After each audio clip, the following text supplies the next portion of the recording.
நீ தொட்டு பாரு தம்பி, திமுக காரன் மேல கை வச்சு பாரு. உண்மையாலுமே தைரியம் இருந்தா இன்னும் கூட வெளிப்படையா சொல்லுங்க, ஒரு ஆம்பளையா இருந்தா கேஸ் போடட்டுமே. என்ன ஸ்ட்ரைட் பையாயோ. திமுகவையோ திமுக காரனையோ சீண்டி பார்த்தா தாங்க மாட்டீங்க. இது மிரட்டல் அல்ல, எச்சரிக்கை. யாரு இன்னும் கல்யாண கோஷ்டி வரலன்னு பாக்குறியா? கல்யாணம் நேத்து ராத்திரியே முடிஞ்சு போச்சு.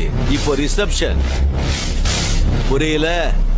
பண்ண வீடு, 2 பேரு, மொத்த டாக்குமெண்ட்ஸும் இன்கம் டாக்ஸ் ஆபீஸ் உள்ள போ. அவர் யூரின் பாஸ் பண்ணிருக்காரு. பேண்ட்ல யூரின் கரை அப்படியே தெரியும். கீழே வாட்ச் பண்ணீங்கன்னா பேண்ட்ல யூரின் கரை தெரியும். என்ன பைட்டு விசாரணை கொடுமைங்கிறீங்க. அது இல்ல, கொடுமைன்னு நான் சொல்லல. அது பேண்ட்ல யூரின் போற அளவுக்கு விசாரணை பண்றது